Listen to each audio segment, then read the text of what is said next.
let's have some fun, fellas. Wade, you ready? I am. Perfect. Ty, you ready?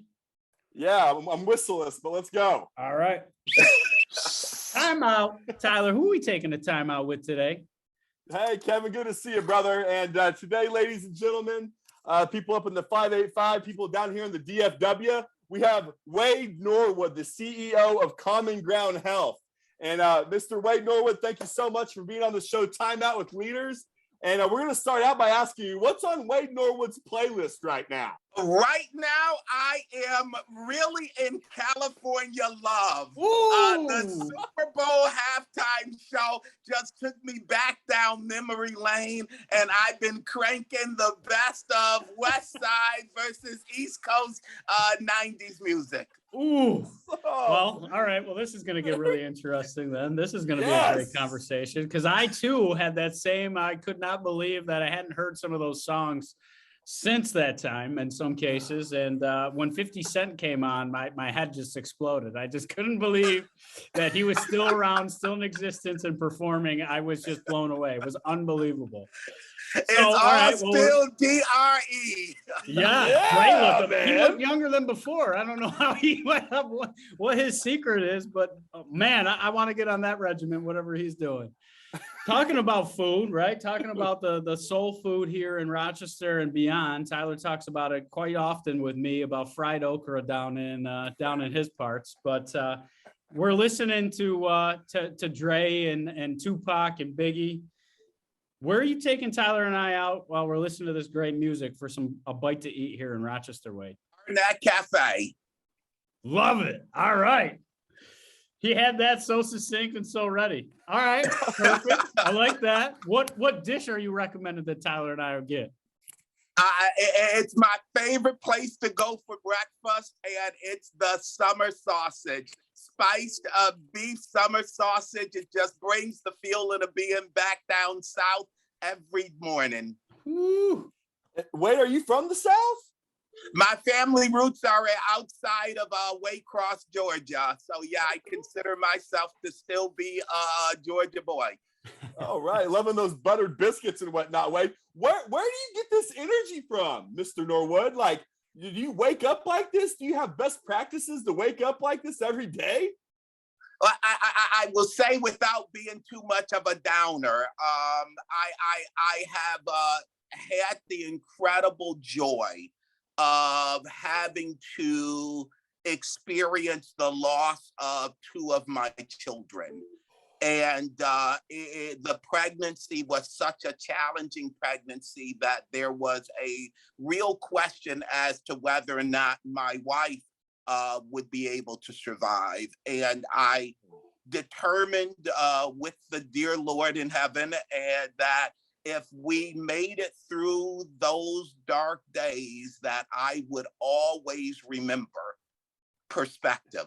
No matter how bad things are, nothing is as bad as what I've gone through. So I wake up every day just in joy and in peace that my wife is still with me, that my two surviving kids are wonderful. And that's enough to just make me happy every day and committed to finding where is their hurt and what can I do today to alleviate that hurt. Golly, man. Unbelievable. One, I'm sorry. That's amazing. Yeah, but that story, that message it sounds like you value each day, and you're not counting the days, you're making the days count, as Muhammad Ali said famously. And I love that. And I think that's just a lot of people are trying to find their purpose right now, Wade. And I guess it's probably been a journey for you. Can you kind of walk us through how you have held all these types of different various leadership positions throughout Rochester and the great community here in the 585? But where did you start that journey? Where did it all start for you? I think it really starts in my faith community by having grown up in a church that was really focused on how do we show love and how do we make the world a better place. So that is just what my family's training has always been. And so I entered the world knowing I wanted to make a difference. I wanted to serve. I was incredibly blessed in 1983 to have been introduced to Assemblyman Dave Gant. The late Assemblyman was an incredible leader, teacher, and mentor. And I have been incredibly blessed to be surrounded by great friends for all of my adult life, who have simply never been shy about allowing me to understand opportunities to make a difference, ways in which I can be of service. And with my own direct experience that we just talked about, it just is, I appreciate the fact that you accept that this was not a story to depress, but rather a story to really share who I am and why the boundless energy and optimism permeates through everything I do, because today is the chance to make a better tomorrow. Wade, I had to know where you got the energy from, man. Like, I can care less about really what you do for a living. And Kevin and I talk about this all the time. I care about how you're feeling, and how do you feel like that, because I probably want to add to my repertoire of feeling like Wade, and I think the more and more people we surround each other with this energy, something special happens to me, at least. I feel a sense of, if you want to call it, God.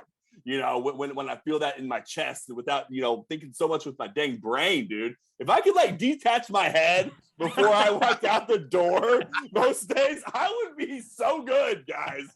But Wade, before I go off on a tangent about myself here, can you kind of dive in on what Common Ground Health is? Because just for those who don't know, can you kind of just knock this one out of the park right over the Green Monster? Absolutely. Common Ground Health is the regional health planning entity for the 9-county Finger Lakes region of upstate New York. We're an independent 501c3.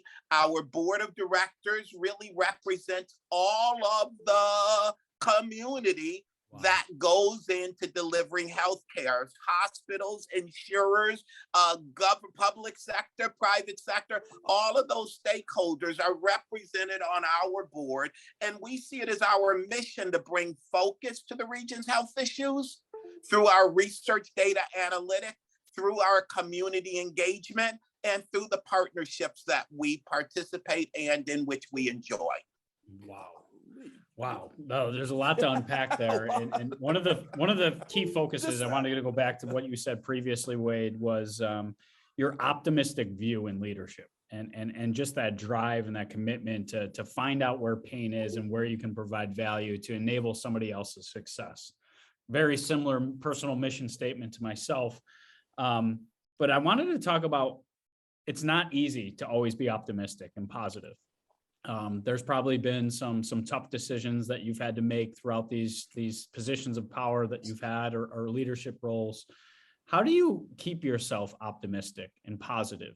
Because it's very easy and probably requires less energy to be pessimistic and negative. How do you find that or rejuvenate that each and every day? I really appreciate the question, Kevin, and I have tried to be honest in my public conversations over the last 2.5 years, because it has been challenging since the world went sideways in May of 2020, as we have watched the international picture become far more challenging and global warfare, as we think about what's happening in our own country.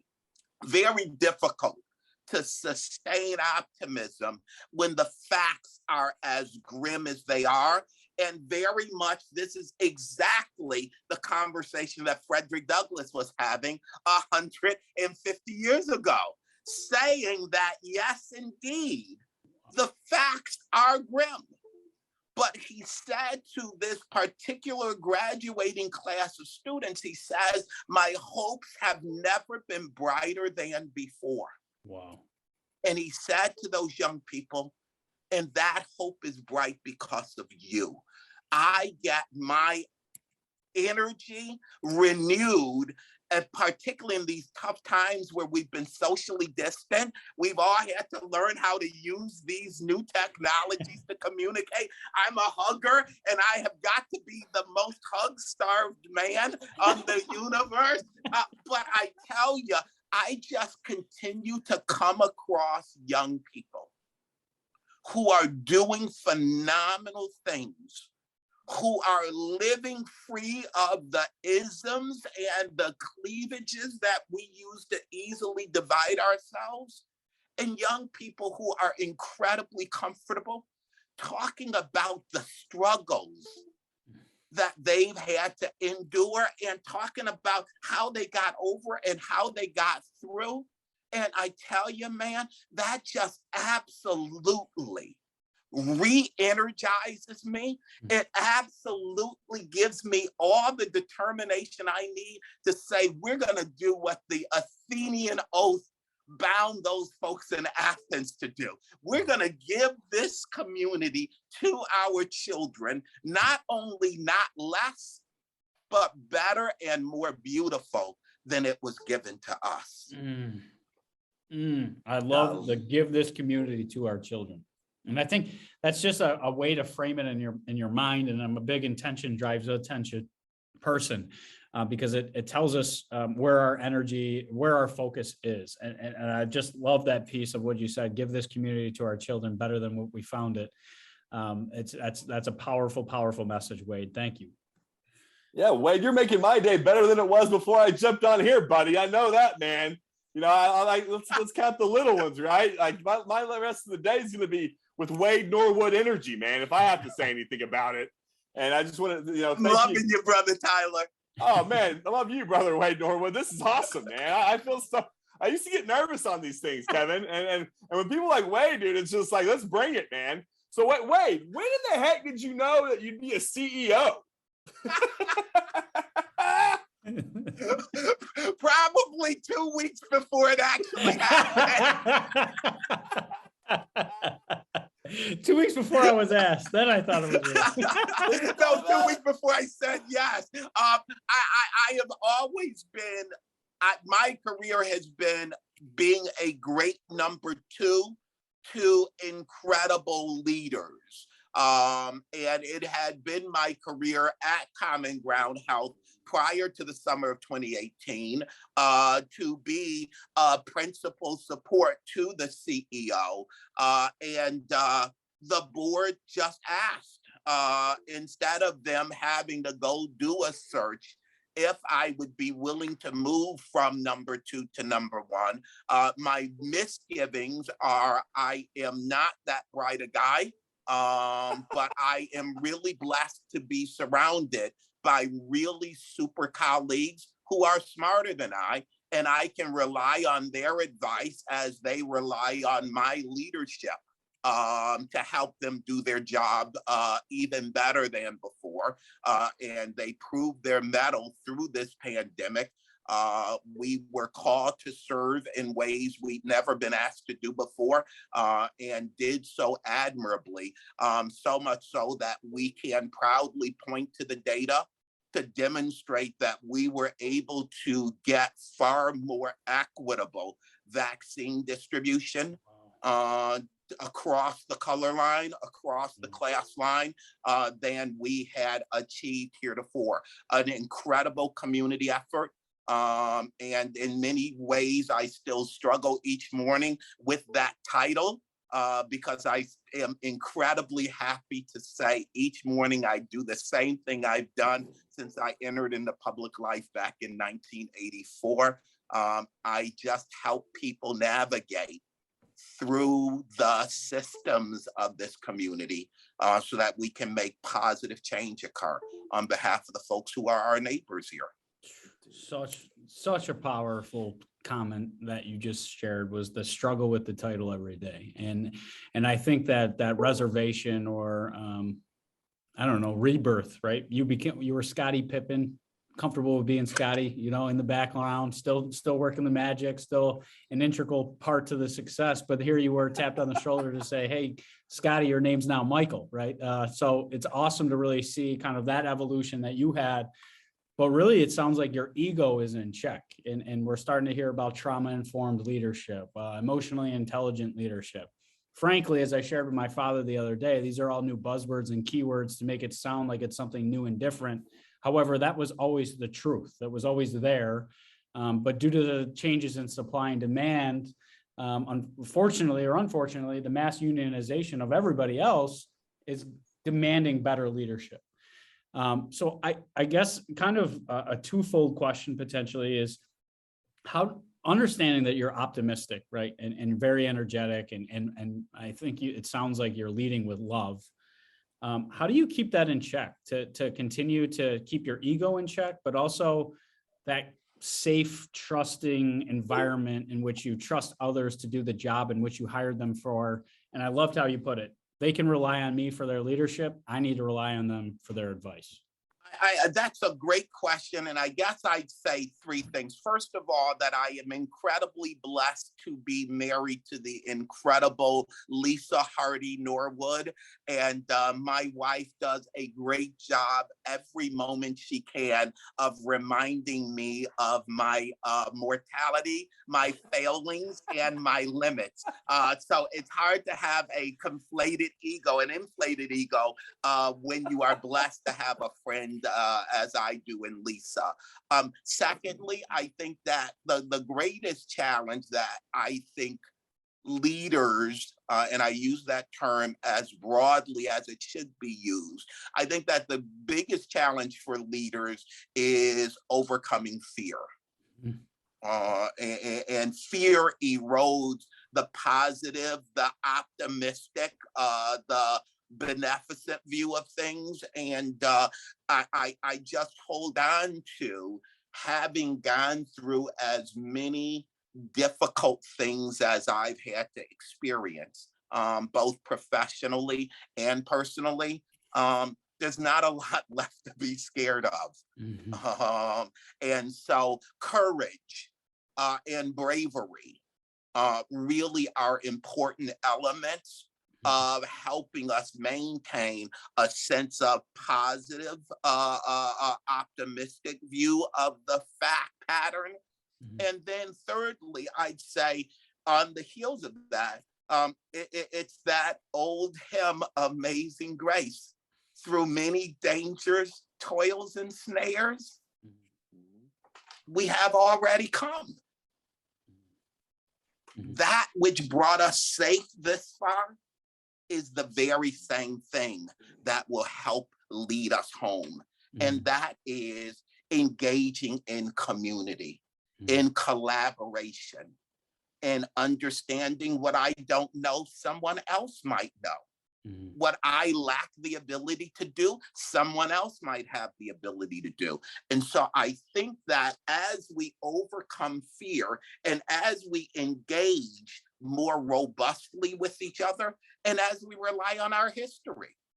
I have an elder in my church whose lifespan, she's approaching 95. And she said, you know, I remember living through World War II. And I know how frightening it was. But we persevered and we won. I think it's reminding ourselves of the fact that we have already overcome. And the folks who led those victories in our lives were no different than us. They were just as flawed as we are. They were just as confused as we sometimes are. They were just as challenged as we are. But yet, because they weren't superheroes, they weren't demigods, they were just the same as we, subject to the same passions that we have. But yet they worked, they did their part.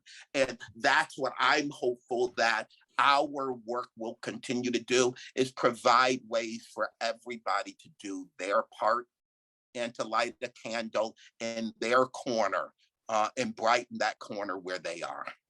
But it sounds like a lot of this is rooted in pure gratitude, right? And it's wisdom that you've gained through these learned experiences, both personally and professionally, but then shared experiences with others that you surround yourself with. And I always say, if you're hanging out with 5 idiots, you're going to make the 6th. And picking and choosing about who you choose to surround yourself with is always really important. But the challenge that I see, and Tyler and I jokingly talk about quite frequently, is that pace of faith, right? God, right? Or the belief in a greater being. That some leaders definitely are churchgoers, but they are probably the same people that clip your ankles right after the mass gets out, getting out of the parking lot. They did their hour, peace and be, and I'm good for a week, until the next time. But how have you found that way to appropriately bring your faith and your belief in a greater power to your position in leadership, to maybe establish the trusted bonds necessary, but allow you to formulate these types of connections necessary to achieve some of those great results, like you mentioned, breaking down that vaccine barrier across race and across poverty lines, so on and so forth. How did you do that? Or how do you continue to do that? And I'll preface by saying one of my mantras over the course of the last couple of years has been that we're all too busy for idle flattery or for false modesty. So I say that to say I am incredibly impressed by this timeout because of the fact that we're taking a timeout to talk about the things that are really important in life. And those things, although by all means, organized religion seeks to promote love and purpose and faith, but those things are not relegated only to the church, mosque, synagogue, or temple. Those things are part of the essence of how it is we live with each other. And they are essential, in my view, to our being spiritual in our approach, as opposed to our being religious.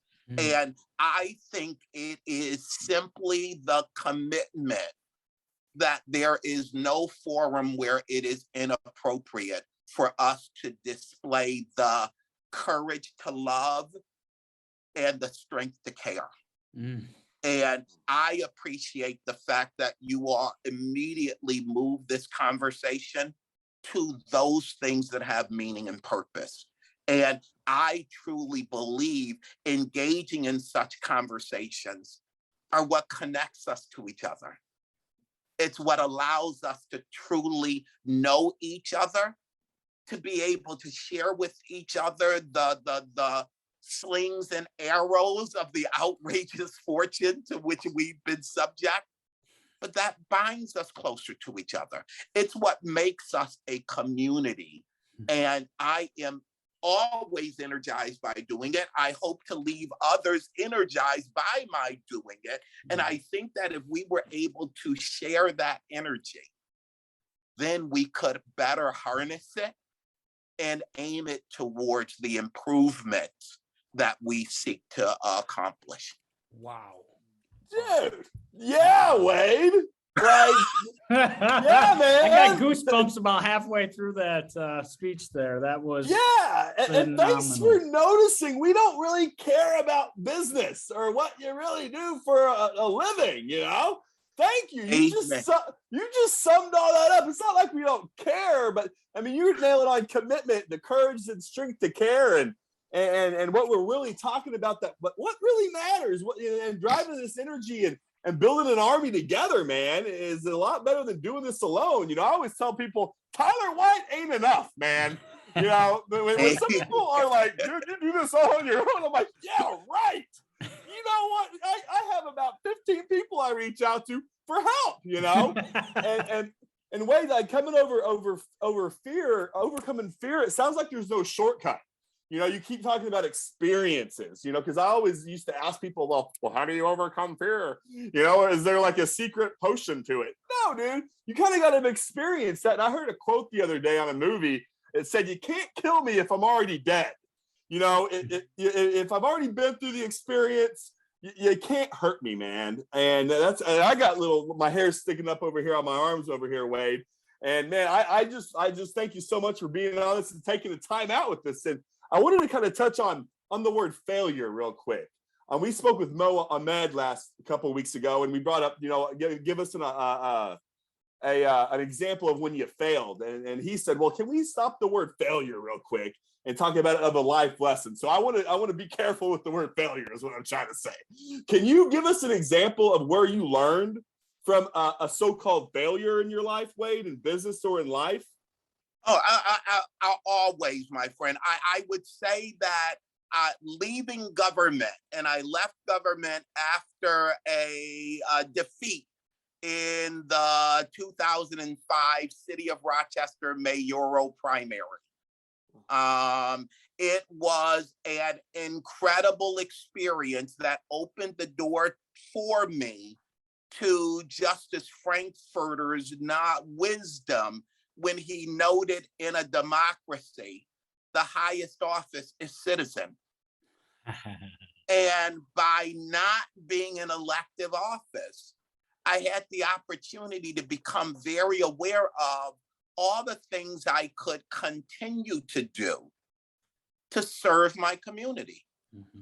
And I have found that I have ushered in new opportunities, this new life that I live, my new work, my new colleagues, because that outcome was not what I wanted, was not what I expected, but the incredible wisdom of understanding when outcomes are not what we would like, what we call failure, they simply are opening up the future to new possibilities, to new opportunities, and to new ways of achieving and distinguishing success.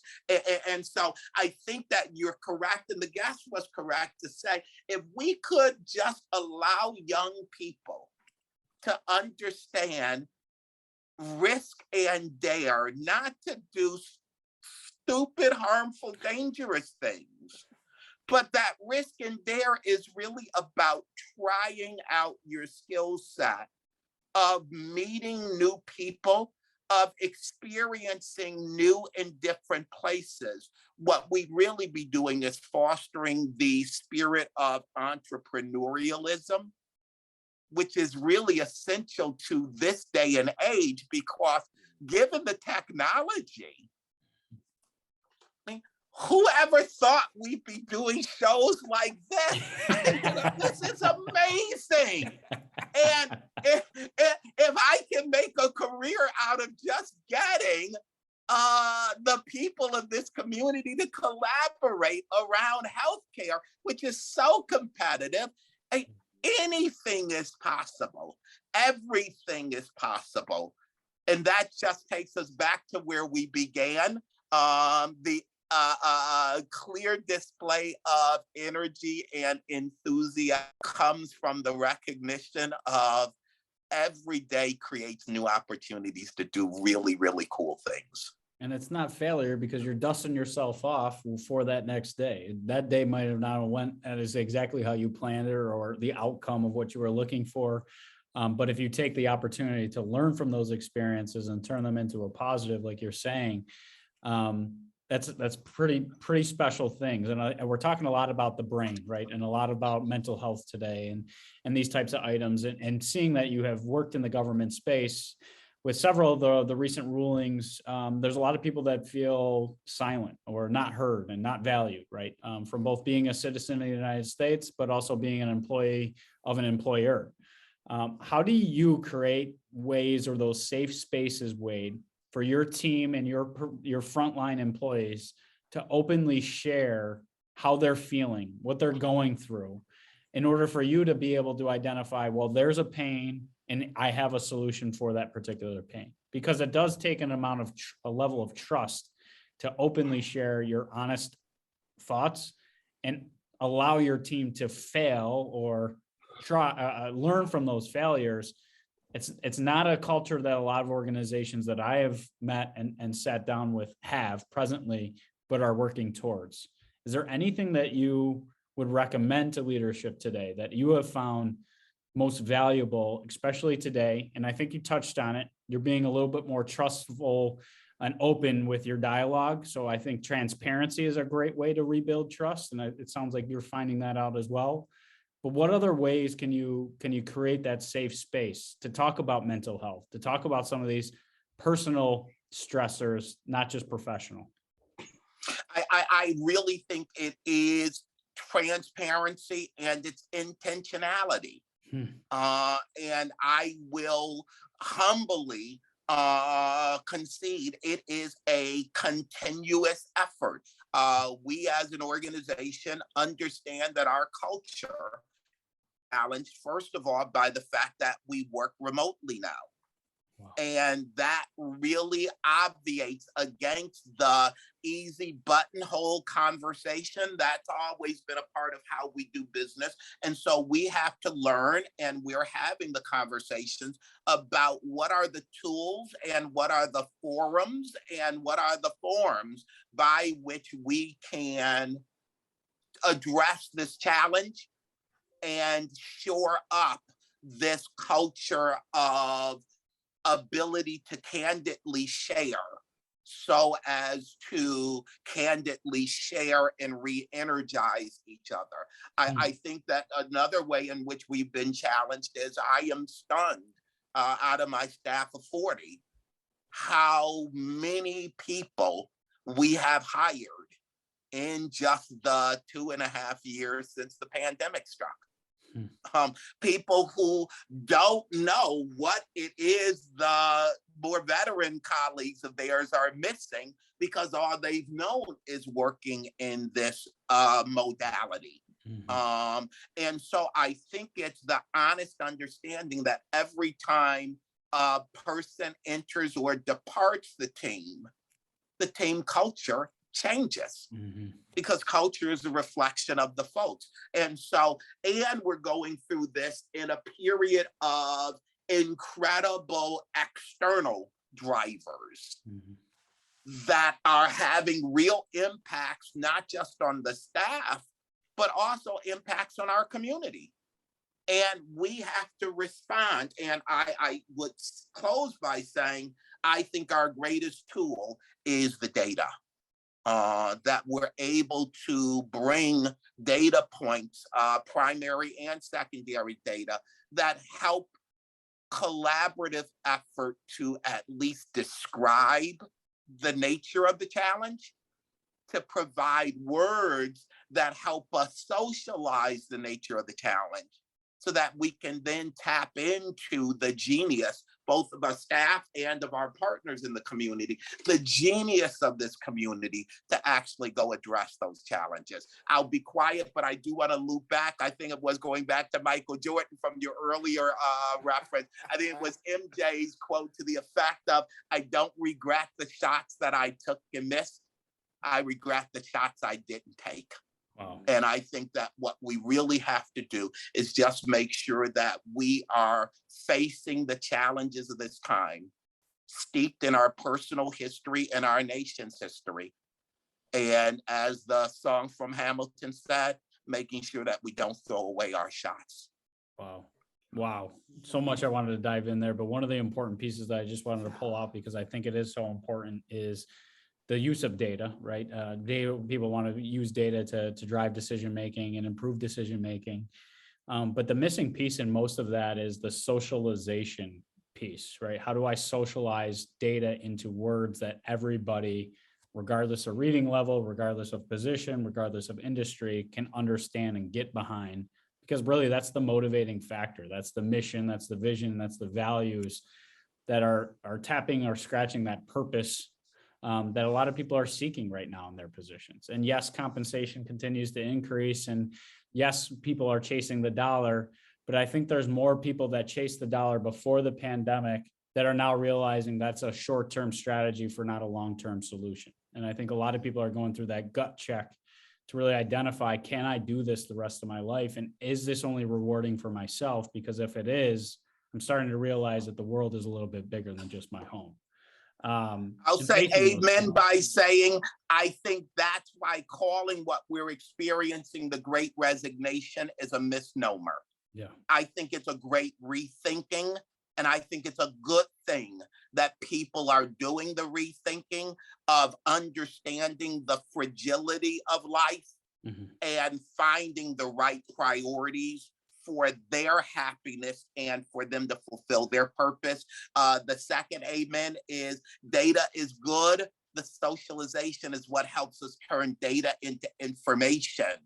And to turn information into understanding. Yep. And when we have shared understanding, we're really able to power up our efforts of improvement to allow them to go further faster. Well, because then you're tapping into the collective intelligence of your workforce and all their personal and professional experiences, their wisdom, their mistakes, their failures, their successes, and you're collectively gathering all that intelligence to put forth the best insights and drive those precise action that you mentioned. I love what you shared about the kind of just understanding our history and not shying away from the history, but using that as an example to move and progress forward, and use that more as a foundation. And yes, there might be some cracks in that foundation, but where are those cracks and how do we fill them? And special.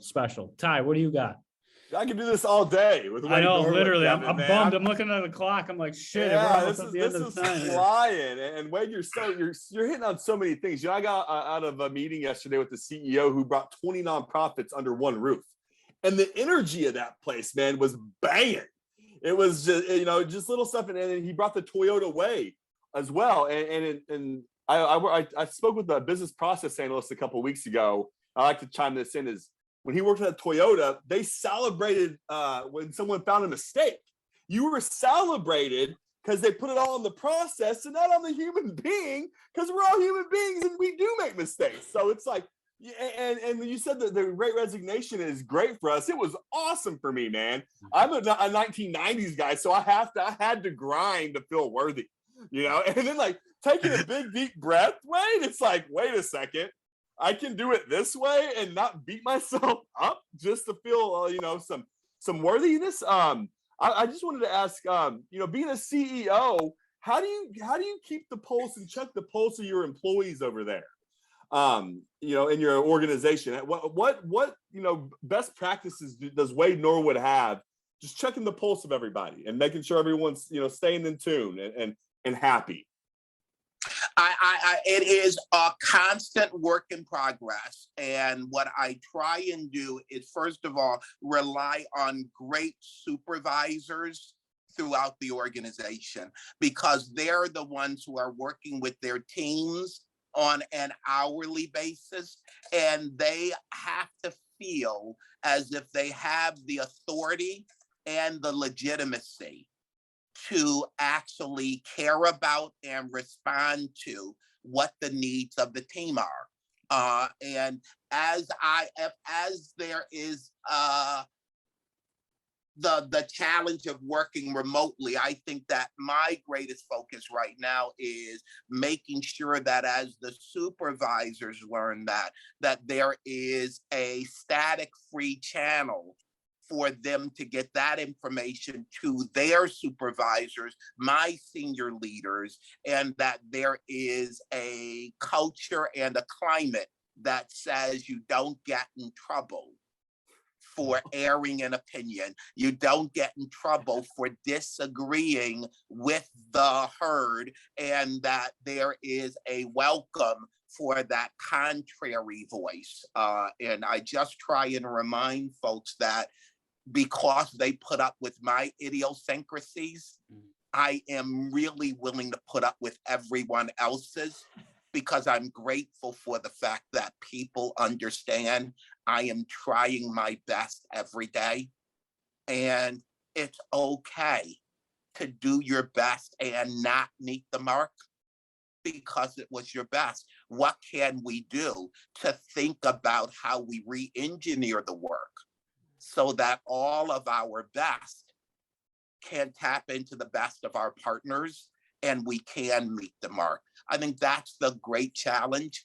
Yeah, man. I love that. And one of the things I just wanted to comment and kind of lead into probably my final question, at least, is I heard you use like great supervisors and empowering those supervisors, you know, and trusting them that they're going to lead how you would lead. But instead of a collection of power, which we tend to see roll up almost in that pyramid where there is that ivory tower where that individual is, they're trying to collect as much of that power as possible, whether it's through a process that everything has to go through them or a procedure or policy that everything needs to go through them.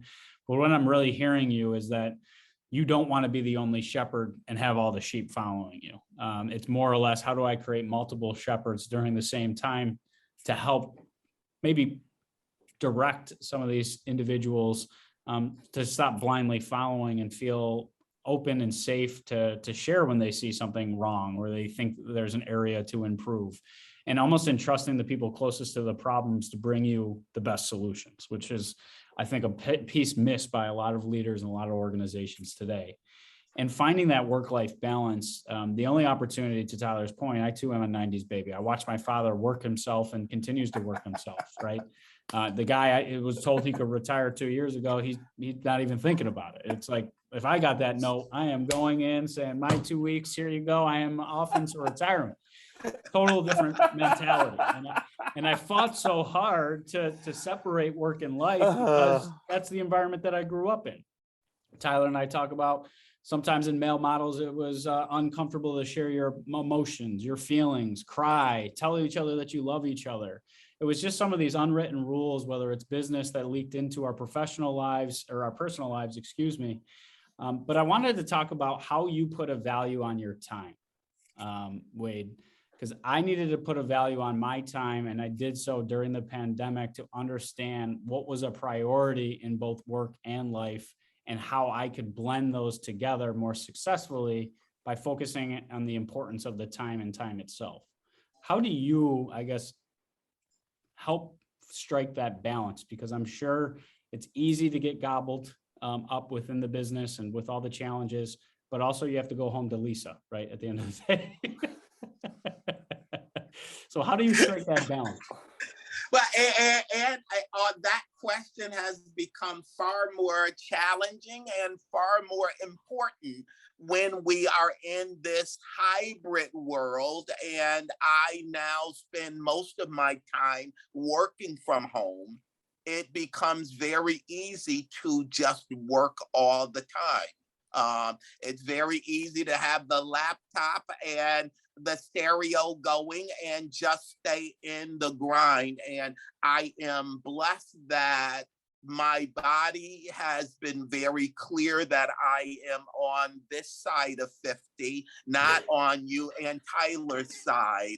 And as a result, and I share very honestly in the community what it's like to live with a hypertension diagnosis in a family of folks who have died of cardiovascular illness, what it's like to be diagnosed as someone having type 1 diabetes and late adult onset of type 1 diabetes brings its own set of issues.